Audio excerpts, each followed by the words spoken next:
और महाराष्ट्र के साथ देश भर में विघ्नहर्ता गणपति बप्पा का विसर्जन लगातार जारी है। 11 दिन बाद बप्पा भक्तों से विदा ले रहे हैं, जिस वजह से मुंबई की सड़कों पर गणपति बप्पा मोरिया की गूंज के साथ भक्तों की भारी भीड़ दिखाई दे रही है। भक्तों ने बप्पा से अगले साल जल्दी आने की प्रार्थना भी की।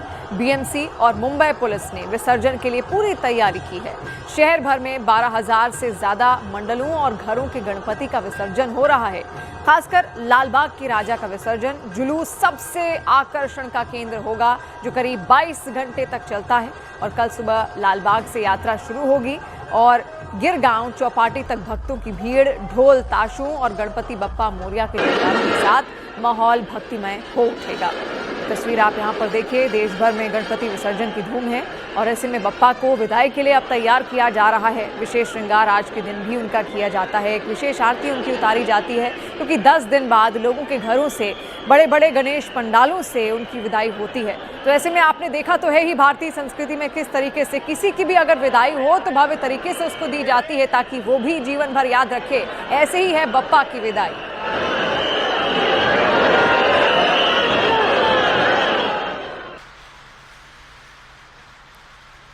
देखिए किस तरीके से विसर्जन की पूरी तैयारियां यहाँ पर हो चुकी हैं। देखिए 27 तारीख को बप्पा ने हर घर में दर्शन दिए थे।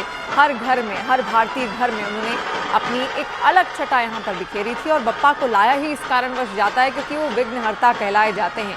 विघ्नहर्ता भगवान श्री गणेश का ही पर्याय है, यानी कि जितने भी विघ्न हैं आपके जीवन में वो सब हर कर अपने साथ ले जाते हैं।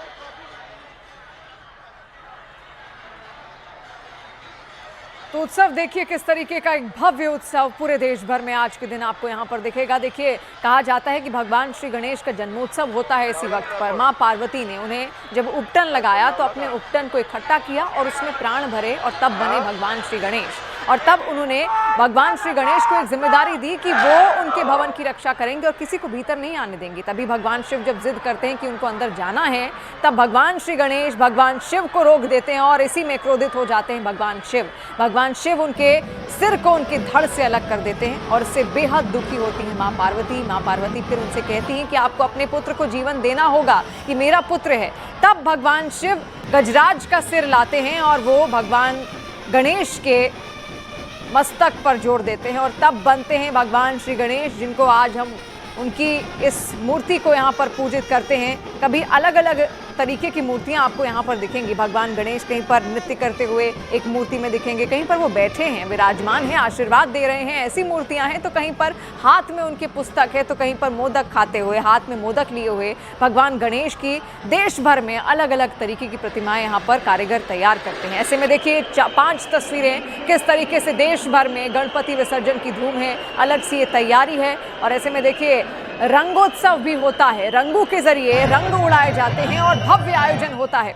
देखिए महाराष्ट्र में एक अलग तस्वीर आपको दिखेगी। पूरे देश भर में तो उत्सव मनाया ही जाता है, लेकिन जो रंग आपको महाराष्ट्र में दिखेगा, महाराष्ट्र के अलग अलग पंडालों में दिखेगा, महाराष्ट्र के मंदिरों में दिखेगा और महाराष्ट्र के गणेश विसर्जन में दिखेगा, वो रंग आपको देश भर में कहीं और देखने को नहीं मिलेगा। और बड़ी लंबी भीड़ इकट्ठा होती है, कई लोग कतार में खड़े होते हैं। देखिए लोकमान्य तिलक अगर आपको याद होंगे तो उन्होंने ही इस परंपरा को शुरू किया था। अंग्रेज जब भारत में थे तो उस वक्त उन्होंने महाराष्ट्र में लोगों को जोड़ने के लिए, उनके अंदर एकता पैदा करने के लिए, एकता उत्पन्न करने के लिए इसी तरीके से गणेश उत्सव का आयोजन किया। और जब भी विसर्जन होता था तो हजारों की संख्या में लोग उनके साथ जुड़ते थे, जो अंग्रेजों के खिलाफ एकता का एक प्रतीक भी था।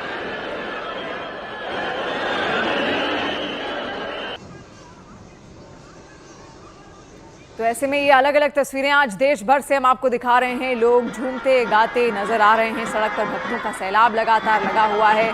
गणपति बप्पा मोरिया की गूंज हर जगह सुनाई दे रही है। और देखिए कल विसर्जन यहाँ पर होगा आज, लेकिन उससे पहले तैयारियां यहाँ पर की जा रही हैं। देखिए इनका भी अलग अलग वक्त होता है, कुछ लोग गणपति बप्पा को एक दिन के लिए रखते हैं, कुछ 5 दिन बाद विसर्जन करते हैं, तो कुछ 10 दिन बाद यानी कि 11वें दिन उनका विसर्जन होता है। और ऐसे में समुद्र को उनकी इस प्रतिमा को समर्पित कर दिया जाता है। आसपास कोई भी समुद्र हो, नदी हो, वहां पर उनकी मूर्ति को विसर्जित किया जाता है और पूरे श्रृंगार के साथ, पूरे भोग के साथ। कहते हैं भगवान श्री गणेश को मोदक बहुत पसंद है, मेवे गुड़ से बनता है मोदक, और मोदक उनको बहुत ज़्यादा आकर्षित करता है। वो मोदक खाना बहुत पसंद करते हैं। इसके अलावा अलग अलग प्रकार के लड्डू और भोग भी उनको चढ़ाए जाते हैं। 56 भोग तैयार उनके लिए किया जाता है। विशेष पूजा उनके लिए यहाँ पर रखी जाती है।